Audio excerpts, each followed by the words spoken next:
Spain just put an absolute masterclass with a 4-0 demolition. Uruguay and Cape Verde fought a 2-2 breathless thriller. But the real story of the World Cup right now, our goalkeepers completely taking over.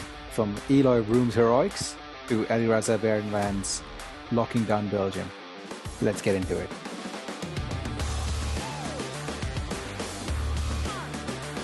Ladies and gentlemen, welcome back to FUT IN Review World Cup Daily. Believe it or not, it's episode 21 and we're coming to you live this Monday morning for some and Monday evening for others. I have with me my usual partner in crime, John. How's it going, John? Good morning, good evening. I don't even know.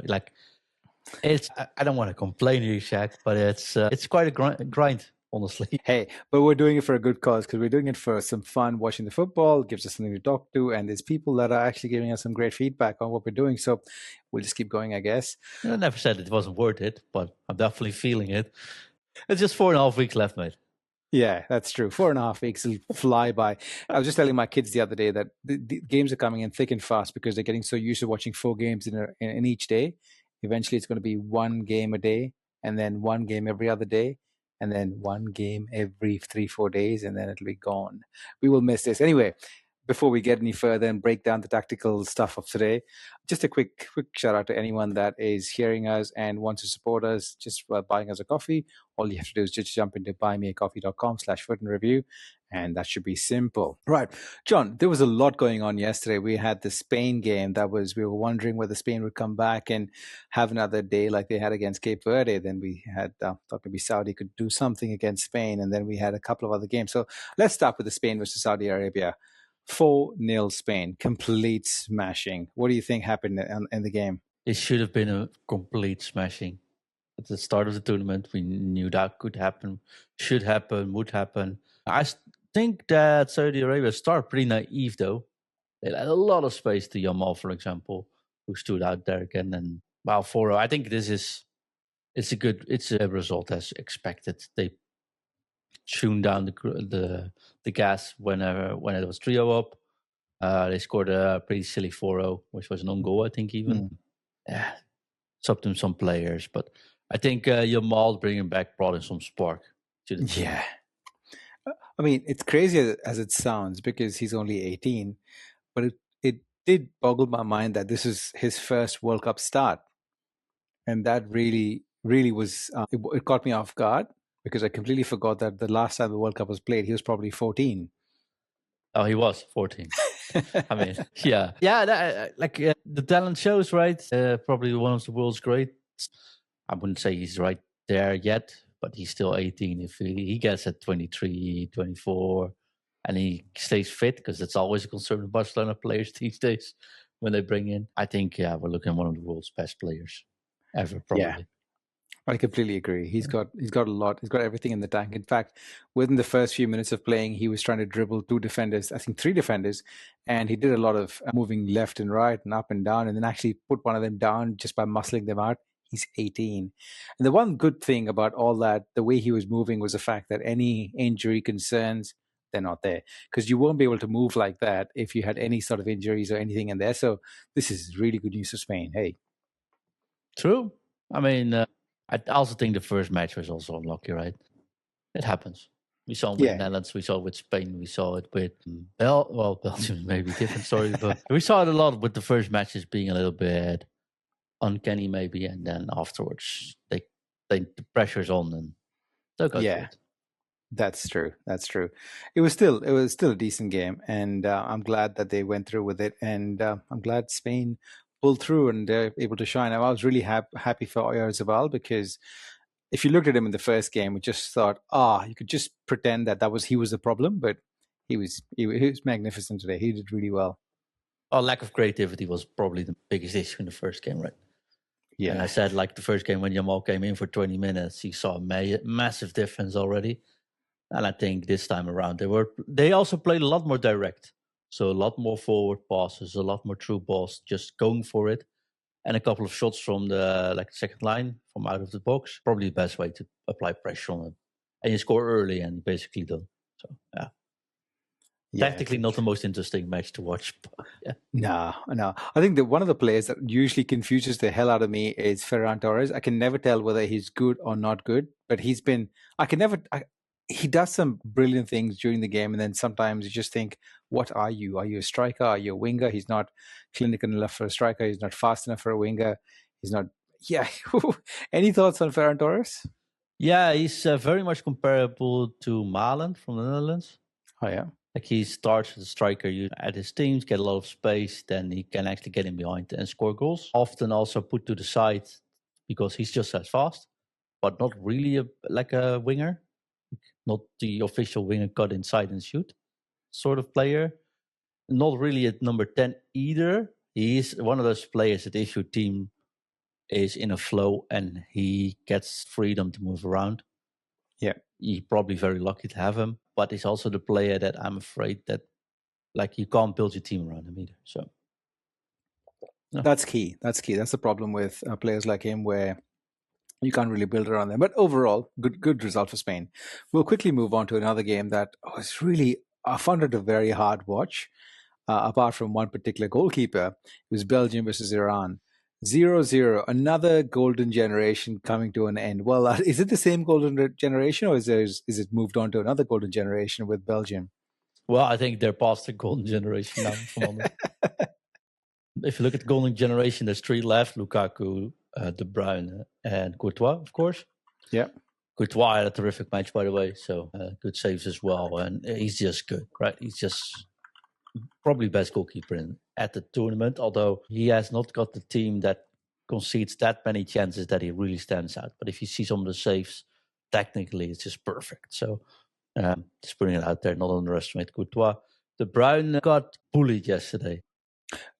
He did try quite a few times to get a shot in, and he did get shots in, but there were a lot of people, not only the Iranian team, but his own teammates kept blocking his shots at different times. Yeah, but also like the Iranians, they kept bullying him physically. So every time he had the ball, or someone in the back of him, or in front of him, or jumping against him, or two-manning him in like a sense. But it was, I think he got off with some bruises yesterday. He didn't have a much fun match to play. But the last of the golden generation is Lukaku, right? Yeah. And I said it's hard to build your team around one player. And the Belgium definitely did that yesterday. It was super still. Their tactic was, Lukaku's fit again, put him in. Well, he's fit, but he doesn't have any match fitness, like match rhythm going on. You can see he hasn't played a lot of matches lately. They put him at number 9. They pass the ball to him and do the same as they thought the Dutch would do with Brobbey. But there's no backup plan at all. Every single ball goes into Lukaku, then tries to go back, pass the ball back, and they had Lukaku in their pockets at Iran. Meaning they didn't, like, the first half, like Lukaku ran into the goalkeeper from Iran, but besides that, it was so still too much. Hardly any good chances created. Second half, they finally went into, let's use the wings a little bit more and see if we can go in. And actually, they stopped at Lukaku. And they started playing better after he was gone. And not his fault, but then they played more creative. And then the Belgium with Tossar, for example, they have some players that can be very creative. Luka Bacchio. But yeah, I think the team they got the Cristiano Ronaldo problem there. They put him in at number 9, and they have to pass to him. And all the players, okay, we'll do that. But there's no connection. I thought it was very still, very easy to defend in the first half while he was in.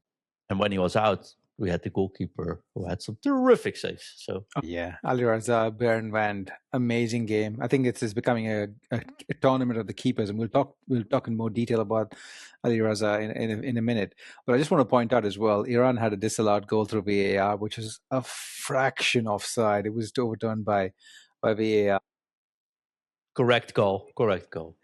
Yeah, I think it's one of those things where it's really hard to.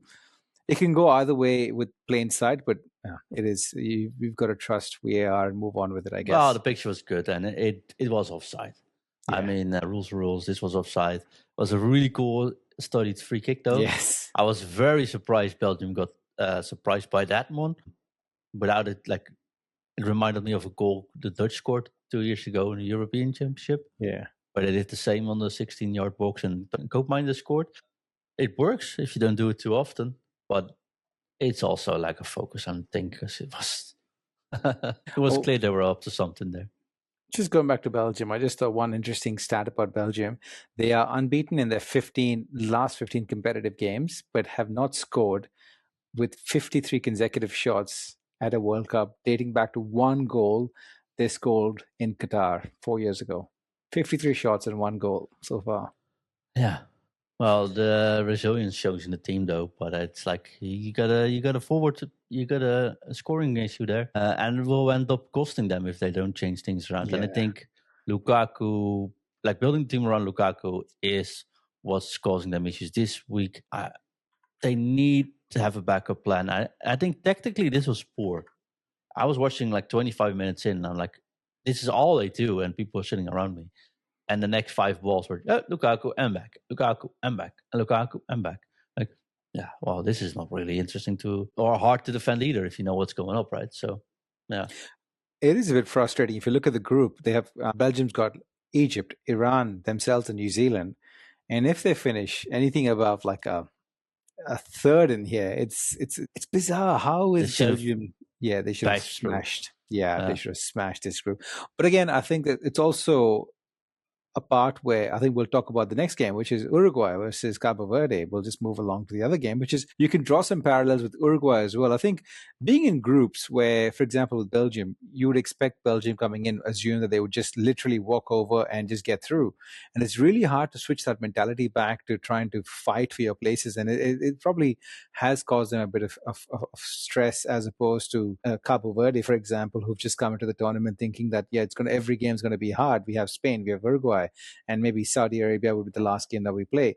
And they've done really well against Spain and Uruguay. Whereas, it's Uruguay, on the other hand, they had 2 easy games on paper. They had a game against Saudi Arabia, which they drew. They had a game against Cabo Verde, which they drew as well, 2-2 in the end. And this game was electric from end to end. Cabo Verde not only defended well, but also tried to attack as much as they could. And that free kick, they deserve to win, I'd say. They deserve to win. Yeah, that free kick. What are your thoughts on having a wall with not really being there? Yeah, it's like we put people in a wall and they're afraid to look at the ball, right? So, honestly, if you look at statistics, if you have a wall and you put someone behind that lays flat, I think it looks silly. But that means there's almost no chance you can score a free kick if you look at the statistics. Yeah, right? It's 1 in 12 you get the ball on goal if you go over the wall, or you shoot where the goalkeeper stands and the goalkeeper saves it. So scoring a free kick these days, if the wall is just solid, it's it's marginal, right? It's a lower chance than getting a goal from a throw in these days, from a long throw in. So, but if you have a wall, that's what I sometimes am like, how can this happen? You're standing there, and of course they shoot hard, right? And as Koeman and Cruyff used to say, just make sure you hit the first free kick you get as hard as you can into the wall. Make sure they fear the ball coming in. They feared the ball coming in without even having a free kick conceded before that. Because everyone just closes their eyes, turns their heads away, and just moves sideways. Just they open up the wall. And I just don't... If you're that afraid of getting the ball shoot against you, not standing in the wall, this is something you can practice, right? Yeah, definitely. It's just literally just parted ways, and the ball wasn't a free kick from like 20 yards or whatever. It was a long distance free kick, and both the wall just opened wide and the ball went straight into the net. That's got to be down to Uruguay. And at the end of the first half, when Uruguay came back to be in the lead, I just thought, yeah, game on. I think Uruguay's finally got everything in the bag. They know what they're doing, and it looked like they were in control. And cue the second half. And I'll just pick up a point. I did see Mateus Fernandes. I can't remember his name. There was a Uruguayan defender who pulled the Cabo Verde player and got a yellow card. Valverde went and spoke to him and said, hey, you need to just get switched on. And this is the same defender that did the throw-in that caused them to concede maybe 5 minutes later. Yeah, so also the goalkeeper wasn't safe there, though, because what the hell was he doing there? Yes, this is lacking communication.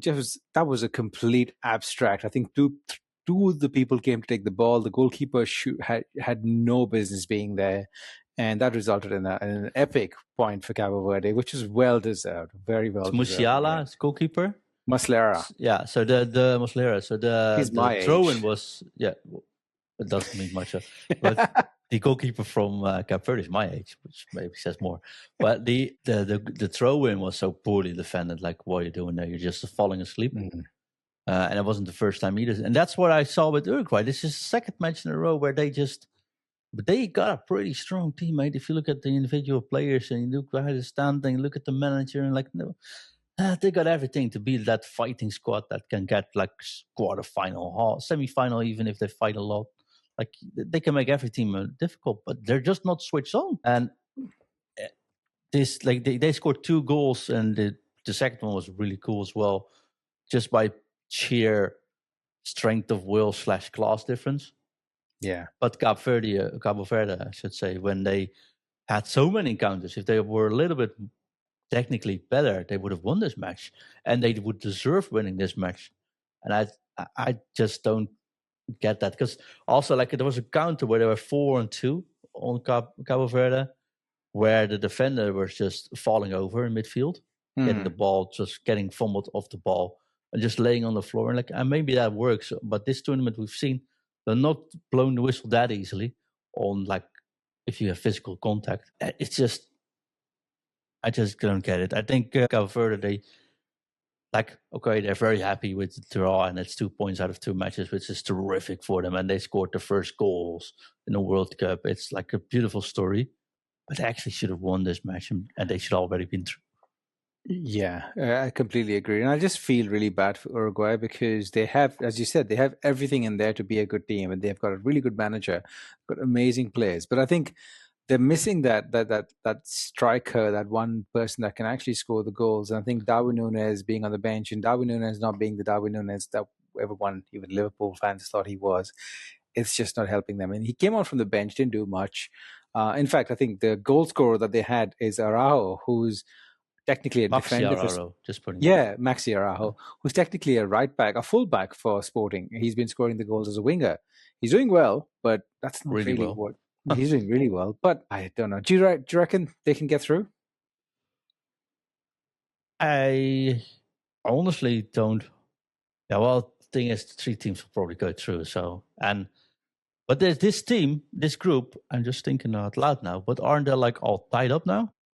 Yes, so we've got Spain with 4 points. We've got Uruguay and Cabo Verde with 2 points, and Saudi Arabia with 1 point. The final game is between Cabo Verde and Saudi Arabia, and Uruguay versus Spain. So this is going to be a really Cabo Verde event. Could win that match, and Spain is probably going to play half strength, right? This could go down to the wire. Yeah, this could be a calculation match where they're constantly watching what the other teams are doing. And the thing is, if you look at which teams have been entertaining, which will want to see through. Of course, Spain will go through, right? No problem there. Yeah. But I think I wouldn't mind Cape Verde going through in this group. Yeah, I think based on today's performance, absolutely.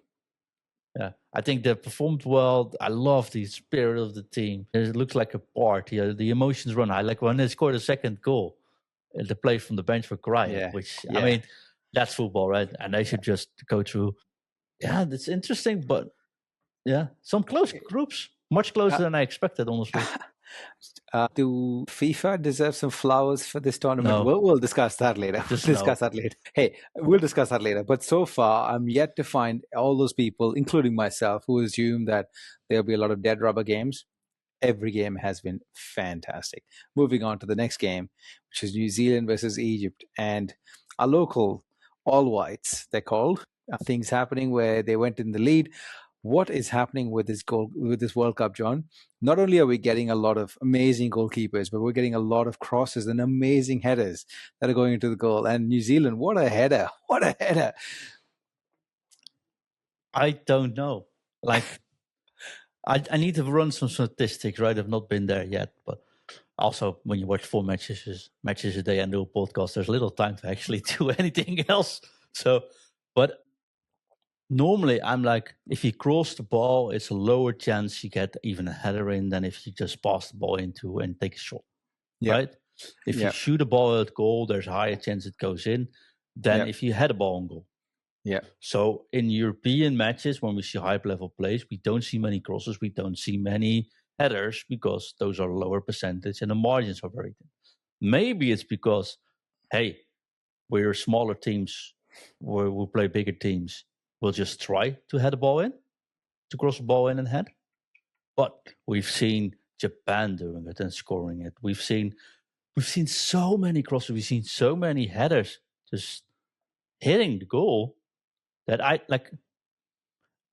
am pretty much confused because this might be the tournament where there's been more headers scored than passes from shots from within the box so far. Maybe it will settle. If I see Spain versus France, I expect no crosses, right? Yeah. But so maybe that will turn out in the end, and we're just looking at some optimistic football. But some of these headers are amazing. If you saw Ueda's goal, I'm coming back to Ueda again, from Japan. His heading goal was absolutely terrific. This goal from New Zealand, absolutely terrific. The Iraq goal, I think, and Saudi Arabia goal. We saw a South Africa header. And I don't know what's going on, but it's there's something connecting there, and I love it. And just going back to this game, even New Zealand, after they scored the header, Egypt's first goal, equalizer, was an amazing header as well. So it was a brilliant header. And then comes Mo Salah to score the technical winner. It was 2-1. And then we had Trezeguet in the end scoring and making it 3-1. So I think, look, on the day, Egypt were deserved winners. And funny enough, Egypt are on top of the group, looking to be comfortably going forward to the next stage, which is good for them. First time they're progressing. This is Salah's year, especially. This is probably his last World Cup, so good on him for doing the best he can. So I think it's a good, decent team. I was a bit shocked at how they started the game because New Zealand was pretty much in control, but they came back. They showed resilience. They showed some fight back, and yeah, they got the win. First World Cup win from Egypt as well, I think. Oh, brilliant! Yeah, just top of my a couple of highlights for me in this group. New Zealand, I absolutely saw their last friendly matches. I'm like, this team's getting destroyed. I even switched all my predictions. They're not getting they're not even getting a goal in. Them being on 1 point and actually fighting really hard here, and fighting some play like yesterday. Hats off, they really outdone themselves here, right? And they still have a chance to go through. Belgium, big disappointment. One tactical style. I like the team. They should have been 6 points, period. There should not be it out there. But let's just go, and it might be controversial for some, but let's go to Iran. They play in Mexico. They come from Mexico now. They are based in Mexico. They play in Los Angeles, right? They have to travel every single match. They have to go out every single match on the same day as well, right? Right away, they got to put in the bus. They've been through, hell and back again. Whenever they're in the stadium, there's a lot of Los Angeles fans there, but all the other people are booing them. There's a lot of political pressure on them, from every side, from the American side and from their own country, right? Yep. Two of these results in, that shows that, and also being supremely kind to every single one. Like if you look at, there was a corner at the start where the guy stepped backwards and accidentally hit a steward while moving backwards. And she was like, "Oh, sorry, I shouldn't be up to this in the pitch." No, mate, you're sorry. I'm sorry that I hit you. Are you okay? And then when he walked back, he still gave him a high five. It looks super friendly. And if you put that pressure on these players, and they still get 2 points out of 2 games, I'm just going to say it's an absolutely amazing performance from a sports performance perspective. Completely agree. And that dovetails in really nicely to our baller of the day, which is Alireza Beiranvand, who is the goalkeeper who was, I think, this World Cup, as you said, the goalkeeping performance that we talk about every day. Yesterday was Eloy Roon. Today is Alireza Beiranvand. Amazing performance that he just showed what he was. He just kept Iran, and happy for Iran to continue this way, because if you have players like Alireza doing their thing, they deserve all the flowers that they're getting. So yeah, our baller of the day is Alireza Beiranvand from Iran. The bottler of the day will move on quickly to the segment. Has to be Belgium's attack. Belgium's attack was non-existent. We've talked about them in nauseum. They just sit and they just keep going around sideways. No urgency, no dynamic runs from the deep, and lack of clinical edge.